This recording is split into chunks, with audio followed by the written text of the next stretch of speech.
मैंने आपके लिए इनसे बात की कि एवरी टाइम मैं वहाँ पे बैठी हूँ, आज मैं यहाँ पे हूँ और हम लोग सब यहाँ पे हैं, क्योंकि मैंने भी जर्नलिज्म का कोर्स किया है।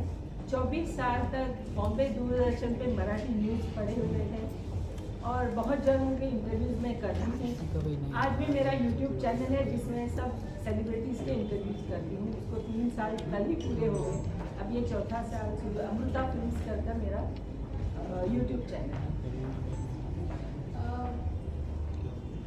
आज जब नेशनल अवार्ड अनाउंस हुआ, जो आपकी इतनी मेहनत रही उसको ऑथेंटिक बनाने में, उसको लेकर हमें थोड़ा आपका जर्नी का पार्ट बनाएं। मैंने आज तक 9 फिल्में बनाई। ये फिल्म बनाने का जो एक जो मेन आपका जो उसका फिल्म बनाने का आपने सोचा कैसे, न्यूज़ रीडिंग से आप कैसे फिल्म बनाने में? 1979 से 2004 तक मैं न्यूज़ पढ़ती थी और जब मुझे रीडिंग क्लासेस आ गए तो मैं नहीं चाहती थी कि अभी मैं न्यूज़ पढ़ूँ और लोगों के मन में मेरी जो छवि थी वही रहनी चाहिए, ये सोच के मैंने सोचा कि अभी मैं न्यूज़ नहीं पढ़ूँगी। वैसे I have done my MSc LLB, मेरी खुद की एक केमिकल की फैक्ट्री है अमृता इंडस्ट्रीज़ करके, वो मैं चलाती थी और फिर 3-4 साल मैंने लीगल प्रैक्टिस भी की थी। जब ये न्यूज़ देना बंद किया तो उसके बाद में मैंने सोचा कि चलो बच्चे भी तब बड़े हो गए थे, उसके बाद मैंने सोचा कि मैं फिर से आइदर फैक्ट्री शुरू करूँगी या तो लीगल प्रैक्टिस करूँगी। लीगल प्रैक्टिस करने के लिए मैंने फिर से शुरुआत की, मगर मुझे मालूम पड़ा कि लॉ का स्पेलिंग भी मुझे नहीं आ रहा है, सब मैं भूल गई, यानी कि मुझे फिर से वो लॉ की स्टडी करनी पड़ती थी। तो वो मुझे उस वक्त ऐसे लगा कि अभी पढ़ना कुछ ज़रूरी नहीं है, ज़रूरी नहीं से भी उतना कुछ अच्छा नहीं लग रहा था पढ़ने के लिए भी। उसके बाद में मैंने सोचा चलो मैं फैक्ट्री चलाऊँगी फिर से अच्छी तरह से, और फैक्ट्री जाना शुरू किया, मगर वहाँ पे भी मेरा मन नहीं लगा। मुझे ऐसे लगता है ना कि एक बार चेहरे पे मेकअप लग जाता है ना तो ऐसे लगता है उसका चस्का लग जाता है कि नहीं मुझे मीडिया में ही कुछ करना है। और 24 साल के इस टेन्योर में बहुत सारे लोगों की पहचान हुई थी इंडस्ट्रीज़ के, बड़े बड़े डायरेक्टर्स को, एक्टर्स को मैं वहाँ मिल चुकी थी दूरदर्शन पे। तो मुझे ऐसे लगा कि चलो मैं ग्लैमर के इसमें करूँगी। उस वक्त मैंने पहली फिल्म बनाई मानी, जो अब्रॉड में शूट की गई मराठी की पहली फिल्म। उस फिल्म को नियरली 18 नॉमिनेशंस मिले थे और 12 अवार्ड्स मिले थे। फिल्म तो बेहतर बनी थी, मगर उस वक्त इतना नॉलेज नहीं था कि कैसे उसको मार्केटिंग करना चाहिए, किस तरह से फिल्म को बेचना चाहिए। तो वो व्यावसायिक रूप से उतना यश उसमें नहीं मिला और मुझे बहुत बहुत बहुत बुरा लगा, क्योंकि मेरे हस्बैंड ने उसके लिए पैसे दिए थे। मुझे लगा कि देखो ये बापजादों की कमाई तो है नहीं, या कोई बुरे काम करके पैसे नहीं बनाए थे, तो मुझे बहुत गिल्टी फील होता था कि मैंने मेरे हस्बैंड के पैसों का पूरा सत्यानाश कर दिया, मैंने क्यों ये फिल्म बनाने का सोचे। तो मुझे बहुत डिपेंड हो रहा था। उसके बाद में मेरे बच्चे उस वक्त US में पढ़ रहे थे, वो जैसे आए तो वो बोलने लगे कि मम्मा क्या कर रहे हैं तुम सब इधर उधर जाके टाइम पास करके, हम लोग हमारे मम्मा को ऐसे देखने की आदत नहीं है, कुछ तो करो। फिर उन्होंने पापा को बोला, पापा देखो आप मम्मी को फिर से पहले उसको फिल्म बनाने दो, वो फिल्म तो कितनी अच्छी बनेगी।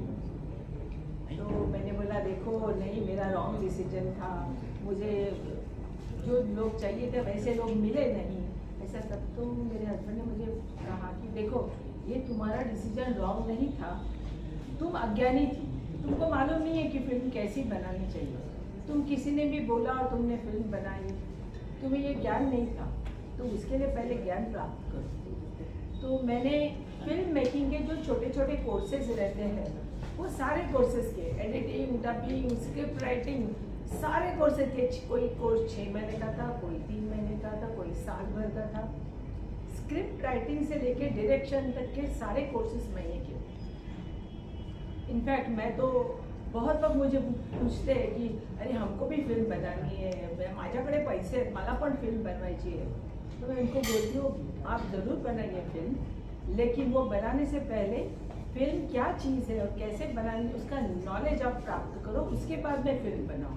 नहीं तो आपके पैसे गए ये समझो। आपको 10 लोग हैं जो टोपी लगा के चले जाएंगे।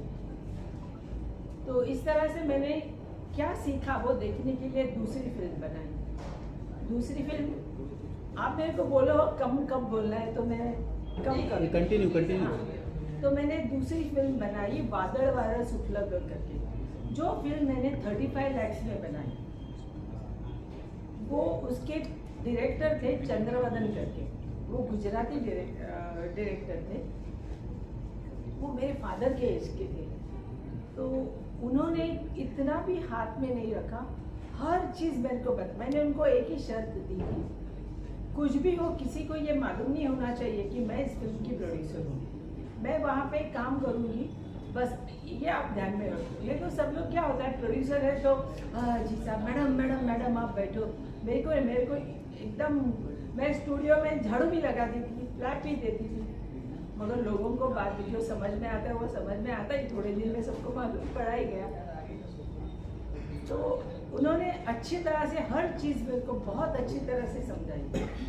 वो फिल्म बनने के बाद उसको 30 lakhs की सब्सिडी मिली, मेरे राइट्स भी बेचे गए और 35 के अगेंस्ट मुझे 40-45 मिल गए। मीन्स लॉस तो नहीं हुआ, जितने डाले थे उससे 5-10 लाख मुझे ज़्यादा ही मिले। फिर मेरे हस्बैंड ने क्या बोला था, मैं एक्स अमाउंट तुम्हें दूंगा, बाद में तुमको जो करना है वो करो, उसमें लॉस हुआ तो तुम्हारा, अगर ज़्यादा पैसे मिले तुम्हारे, मगर सेकेंड टाइम मैं नहीं दूंगा। तो मैंने बोला ठीक है, जो पैसे उसमें फिर मैंने जो पहले की फिल्म 35 की थी, तो नेक्स्ट फिल्म मैंने 60 की बनाई, जो 5-10 कम पड़े वो तो उससे ही है। तो इस तरह से मैंने सेकेंड फिल्म बनाई, फिर थर्ड बनाई। और इस बीच में क्या हो रहा था कि मैं बहुत सारे अवार्ड फंक्शन पे जूरी करके काम करती थी, तो उसका मुझे फ़ायदा, सब एक्सपर्ट लोगों के साथ, मुझे हालांकि इतना कुछ नहीं आता था उस पर, मगर सब एक्सपर्ट लोगों के साथ बैठ के डिस्कशन के बाद मुझे मालूम पड़ता था कि फिल्म अच्छी कैसे होनी चाहिए, और फिल्म अच्छी कैसे होने से भी फिल्म बुरी कैसी है वो जब मालूम होता था। तो मैं जब फिल्म बनाना मैंने शुरू किया तो वो पहले ध्यान रखती थी ये रॉन्ग है या राइट है, फिर जो एक्सपर्ट उनको फ़ोन करके पूछती थी, हेल्प लेती थी। इस तरह से मैंने मेरी जर्नी शुरू की और ये मेरी 9th फिल्म है शामची आई। इसके पहले भी मैंने 3-4 फिल्में बनाई और बहुत ही बढ़िया फिल्म थी। उसमें से एक मैं ज़रूर कहूँगी,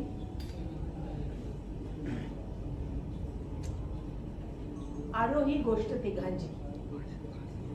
मैं ऐसे बीच में थोड़ा रुक सकती हूँ ना, क्योंकि उम्र के वजह से कभी कभी कुछ याद नहीं आता है। आरोही गोष्ट तिघांची, उसका सब्जेक्ट था कि ये चैनल पे रियलिटी शो में बच्चों को किस तरह से एक्सप्लॉइट किया जाता है, या पेरेंट जो है वो अपने बच्चों को 1 मिनट स्क्रीन पर देखने के लिए क्या क्या करते हैं। जैसे कि आपने भी देखा होगा, 2-2.5 साल की बच्ची इतना सा स्कर्ट और इतना सा ब्लाउज पहन के, लिपस्टिक लाल लगा के, यहाँ पे लाल लगा के, हेयर स्टाइल करके, बीड़ी जलाने पर डांस करती है, और सब लोग भी कितने चाव से उसको देखते हैं। और दूसरे दिन सब लोग ऑफिस में या ट्रेन में कहीं पे भी जाते हैं तो डिस्कस करते, अरे त्या मुलीने काल काय सुंदर डान्स केला, काय छान कंबर हलवत होती। अभी आप ही सोचिए कि 2 साल के बच्ची को उसके पेरेंट इस प्रकार का डांस सिखाते हैं। मैंने कहती हूँ कि बच्चों को डांस नहीं करना चाहिए, मगर उनके उम्र के हिसाब से उनको डांस करना चाहिए। जो गाने गाते हैं तो उनकी उम्र के हिसाब से करना चाहिए। तो मैंने इसी बात को मेरी फिल्म में दिखाया था। और गाने भी जब गाते हैं तो शुरू में जब वो गाने गाते हैं तो जो एंकर रहता है या जो परीक्षक रहते हैं वो बोलते हैं कि ये तो गाना सम्राट भी है, ये तो गाना कोकिला है। आपने कभी देखा है ये रियलिटी शो में जो गाते हैं या जीतते हैं वो आगे जाके बड़े गायक बने हैं? वो सब ऑर्केस्ट्रा में गा रहे हैं। क्योंकि उनमें क्या होता है, एक सीजन खत्म होने के बाद जब नया सीजन शुरू होता है तो नए सिंगर्स तैयार हो जाते हैं और पुराने वालों को सब भूल जाते हैं, चैनल भी भूल जाता है, लोग भी भूल जाते हैं। तो ये सारी चीज़ें पकड़ के मैंने वो फिल्म बनाई थी, आरोही गोष्ठी थी गांधी। तो वो फिल्म थिएटर में 33 वीक्स चली थी, मगर ना प्रेस ने उसकी दखल ली, ना कोई चैनल ने दखल ली, उसके राइट्स बेचने के आज तक वो मेरी फिल्म ऐसी पड़ी है। मगर मैंने सोचा कि ये मीडिया इतना स्ट्रांग है फिल्मों का कि हम कोई भी बात लोगों को फिल्म के जरिए बता सकते हैं, ऐसा मेरा मतलब था। इसलिए मैंने सोचा भले मुझे पैसे नहीं मिले, मेरा मैसेज सब तक गया है और जितने डाले बस उतने मिले है ना, ठीक है, नहीं राइट्स गए नहीं जाने। या तो फिर कोई राइट्स देने के लिए तैयार रहता है मगर उसकी वैल्यू इतनी कम कर दिया। अगर मैंने वो फिल्म 3-4 CR में बनाई है तो मेरे को बोलते 30 लाख देंगे। मैंने बोला नहीं, मेरी फिल्म मेरे पास रहने, उसका जब टाइम आएगा, हर एक फिल्म का एक टाइम आता है, हर एक चीज़ का एक टाइम आता है, इसका जब टाइम आएगा तब मैं उसको बेचूँ, मुझे नहीं बेचे पढ़ने में।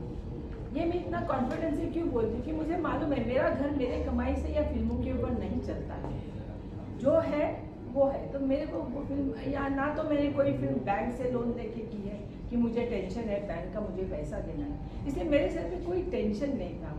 घर के सभी लोगों का बहुत सपोर्ट है, इसकी वजह से मैं ये सब कर रही हूँ। मैम शामची आई की अगर बात करें तो ये कहानी आपने क्यों चुना, आपको क्यों लगा कि इस पर मूवी बननी चाहिए? क्योंकि ऑलरेडी इस पर बनी थी मूवी शायद पहले। एक नहीं, इस पर आज तक ये मेरी फिल्म चौथी है शामची आई की। ओके। शामची आई सब्जेक्ट पर आज तक 3 फिल्में बन चुकी है, सेम टाइटल सेम दिखाया हुआ। मैंने देखा कि आजकल आप देखोगे ना कोई भी फिल्म इतनी मारामारी, ब्लडशेड, अश्लीलता दिखाई जाती है, डर्टी लैंग्वेज उसमें यूज होती है, कमर के नीचे के जोक्स होते हैं, बहुत अश्लीलता भरी है हर फिल्मों में। भले वो फिल्म अभी नाम नहीं होगी, बड़े बड़े स्टारों की हो, आप देखेंगे तो यही चल रहा है। फिर हम लोग बोलते हैं बच्चों के लिए फिल्म नहीं बनती है, बच्चों के लिए फिल्म रहती है। ये फिल्म मैं नहीं कहूँगी कि ये बच्चों के लिए है, मगर ये ज़्यादा पेरेंट्स के लिए भी है। और ये जब मैंने स्टोरी तो खैर मुझे बचपन से मालूम थी, शामची आई की स्टोरी आप किसी भी महाराष्ट्र लोगों को पूछोगे तो सबको वो शामची आई ये खत्म मालूम। स्कूल के सिलेबस में भी ये किताब थी कहानी, तो सबको ये स्कूल से ही शामची आई पढ़ाई जाती है। इस फिल्म में वो माँ अपने बच्चों को ऊपर जो संस्कार करती है, जो संस्कृति अपनी महाराष्ट्र लोगों की संस्कृति जो है, इसका बहुत ही अच्छा दर्शन इस फिल्म में किया गया है। एक्चुअली ये साने गुरुजी ने शामची आई करके किताब लिखा था, उस पर आचार्य अत्रे जी ने 70 साल पहले फिल्म बनाई थी शामची आई। उसको सबने इतना सराहा कि उसको फर्स्ट नेशनल अवार्ड और सुवर्ण कमल मिला था 70 साल पहले। तो मुझे लगा कि इस ज़माने में अभी ये फिल्म फिर से बनाना बहुत ज़रूरी है। या तो पता नहीं, वो फिल्म मुझे बचपन से ही वो बहुत फिल्म या जो नॉवेल थी वो बहुत अच्छी लगती थी, उसका इफेक्ट इतना था, इम्पैक्ट इतना था कि मैंने सोचा चलो इतना जो रोज की फिल्में बन रही है उससे कुछ मैं अलग बनाऊँ जो लोगों को पसंद है, पूरी फैमिली एक साथ बैठ के देखेंगे, जिससे संस्कार अपनी भारतीय संस्कृति वो दिख जाए, क्या किस तरह से वो माँ अपने बच्चों पर संस्कार करे। उसमें छोटे छोटे इंसिडेंट्स हैं। उसका लड़का जो है उसको स्विमिंग, वो डरता है, नहीं मैं स्विमिंग, माँ आके उसको वाटर बेल में ढकेल देती है, बोलते चल तेरे को स्विम करना है। ऐसी 2-4 चीज़ें। वो बच्चा पेड़ के फूल तोड़ता है, छोटी छोटी चीज़ें, बहुत बड़े जो है ऐसे वो संस्कार नहीं है। वो बोलते नहीं पेड़ नहीं तोड़ना, फूलों को हाथ नहीं लगाना चाहिए, फूल क्यों तोड़े, जो नीचे गिरे थे उस फूल को तो लेके आना चाहिए। बोलता नीचे के जो फूल गिरे वो मैं भगवान पे कैसे चढ़ाऊँ। वो बोलते हैं भगवान ये नहीं कहता है जमीन पे गिरे वो फूल चढ़ाओ करके, मगर तुम जो पेड़ पे जो फूल है उसको हाथ मत लगा, जो नीचे फूल दूसरों को भी फूल मिलने चाहिए ना जो आजू बाजू है। ये छोटी छोटी बातें वो इतनी अच्छी है कि जब आप फिल्म देखोगे तो, क्योंकि आज ये सब नहीं बताते आज के इसमें, तो मुझे लगा कि ये फिल्म बनानी बहुत ज़रूरी है। और जो पहले की फिल्म थी 70 साल पहले जो बनी थी, उसमें वो शाम जो है वो 6-7 साल का था, तभी तक की कहानी बताई है। और मैंने आगे जाके वो 35 इयर्स का होता है। शाम यानी साने गुरुजी, बहुत लोगों को ये मालूम नहीं है शाम यानी साने गुरुजी। तो तो साने गुरुजी की कथा है, जो एक फ्रीडम फाइटर थे, उन्होंने। हाँ, और एक बात, ये पंढरपुर का जो विठल रखमाई का मंदिर है, वहाँ पे पहले सब लोग नहीं जा सकते, सिर्फ ब्राह्मण लोग जाए या उच्च वाले लोग हैं वो ही जाके दर्शन ले सकते। मगर उन्होंने इतनी क्रांति की वहाँ पे जाके कि आज कोई भी समाज का कोई भी व्यक्ति वहाँ पे जाके विठल जी का दर्शन कर सकते हैं। तो यही नहीं, स्वातंत्र मिलने के लिए भी उन्होंने बहुत सारी चीज़ें की है। फिल्म में लिमिटेशन रहता है, जितना दिखा सकते हैं मैंने दिखाने की कोशिश की है। तो इसलिए मैंने सोचा कि ये मारधाड़ के ज़माने में ऐसी कुछ अलग फिल्म बननी चाहिए, ये सोच के मैंने ये की। शामची आई को पहले भी अवार्ड मिल चुका, जो पहली फिल्म बनी थी।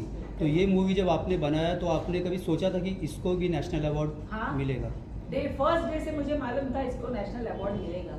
और मैं ये भी बोलती हूँ, आगे 70 साल के बाद में भी अगर ये फिल्म बनेगी तो उसको भी अवार्ड मिलेगा, क्योंकि उसका जो गाभा है, ये माँ के जो जिस तरह से अपने बेटे के साथ उसका व्यवहार है, वो कितने भी साल हो वो बदलने वाला नहीं है।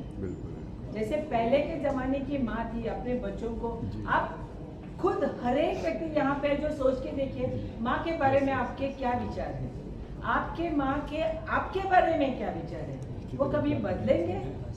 आप सोच के देखो। इसलिए मैं कहती हूँ ये माँ कभी चेंज होने वाली नहीं है। जैसे पहले के ज़माने में वो पढ़ी लिखी नहीं थी, वो फिर भी अपने वो बच्चों को जो उसे मालूम था वो सिखाती थी। मगर आज भी आप देखोगे, आज की माँ जो है वो डॉक्टर है, इंजीनियर है, IT क्षेत्र में काम करते, फिल्म मीडिया में काम करते हैं, फिर भी वो अपने बच्चों को अच्छी तरह से संस्कार देती है, पालती है।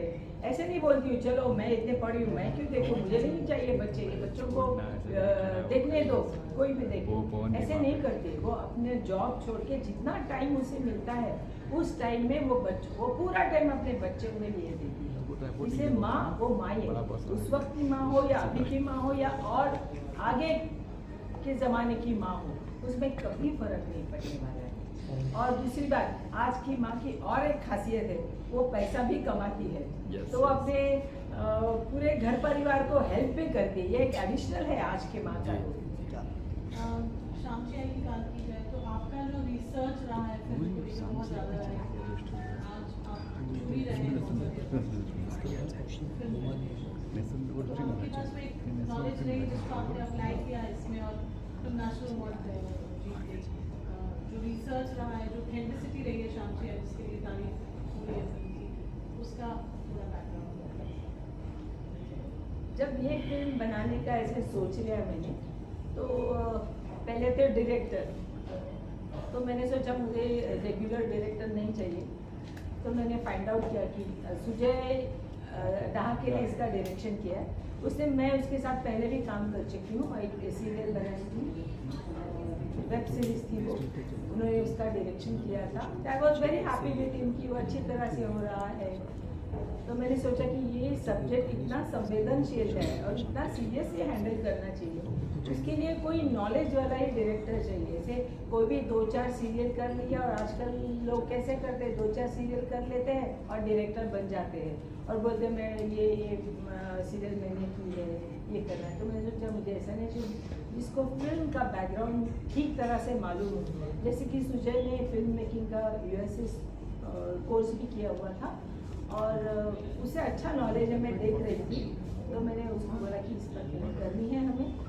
तो उसके बाद नियरली 2 इयर्स हम लोग रिसर्च कर रहे थे इस नॉवेल पे कि अगर अभी के ज़माने में करना है तो उसे कलर करना है या ब्लैक एंड वाइट में। तो मैंने कुछ भी हो, कितना भी कर दो, ये फिल्म मेरे को ब्लैक एंड वाइट में ही करनी, क्योंकि 200 साल पुराना ज़माना हमें अगर दिखाना है तो ब्लैक एंड वाइट में ज़्यादा इसका इफेक्ट आएगा।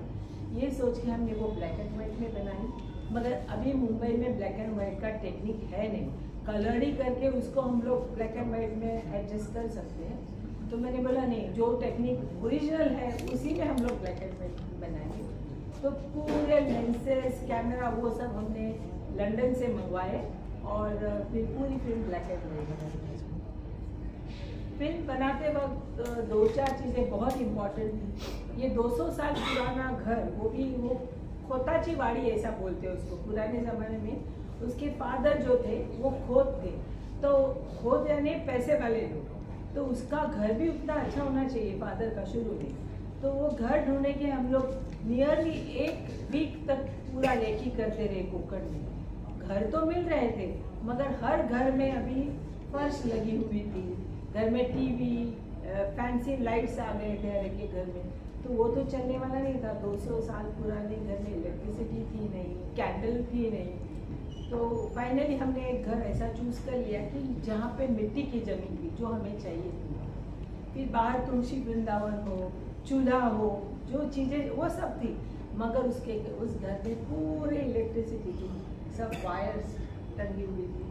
तो हम लोगों ने पूरा का पूरा उनका कनेक्शन निकाल दिया, उनको बोला आपको अच्छी नई सिस्टम करके देंगे। तो पूरा शूटिंग होने के बाद उनको पूरी नई सिस्टम करके दी हमने, और जो ओरिजिनल लाइटिंग थी उनको पूरी की पूरी निकाल दी, और जो लामन दीवा बोलते हैं या कंदील बोलते हैं उसके लाइट में पूरी फिल्म शूट की गई। और हमें जो लाइट लगता था वो हम जनरेटर से लेते थे शूटिंग के लिए जो लगता था। इस तरह से हर एक चीज़। फिर आर्टिस्ट जो थे उनको टकला का, उस ज़माने में टक्कल और यहाँ पे शेंडी ऐसे रहती थी, वो ब्राह्मण लोग रहते थे। तो मैंने बोला किसी को भी मुझे विग लगाया हुआ आदमी नहीं चाहिए।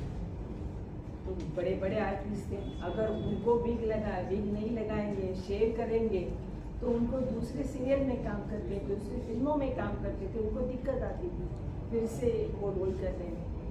तो मैंने बोला आपका नुकसान मैं होने नहीं दूंगी, आप प्लीज़ अगर आपको शेव करना है तो ही आप ये रोल मिलेगा आपको, नहीं तो नहीं मिलेगा। और नियरली 400 आर्टिस्ट वहाँ पे थे, बहुत सारे ऐसे मिलोड़ूक जाती है वगैरह रोल थे, बच्चे थे 10-15 बच्चे थे। बच्चे लोग तो तैयार ही नहीं थे, उसके पेरेंट्स ने, मैंने बोला नहीं तो मैं नहीं लूँगी, मैं बॉम्बे से आर्टिस्ट लेके आऊँगी। और सारे आर्टिस्ट जो थे बच्चे और जो छोटे छोटे रोल कर रहे थे वो सब हमने लोकल आर्टिस्ट लिए वहीं के। तो फिर माँ बाप ने उनको समझाया कि नहीं देखो आप सिनेमा में आओगे, ये तो उन्होंने तुरंत बच्चों ने मान लिया, क्योंकि दूसरे बच्चे उनको चिढ़ाते रहे स्कूल में हो या कहीं आजू बाजू में। तो वो पहले तैयार नहीं थे शेव करने के लिए, बाद में उनके माँ बाप ने उनको समझाया कर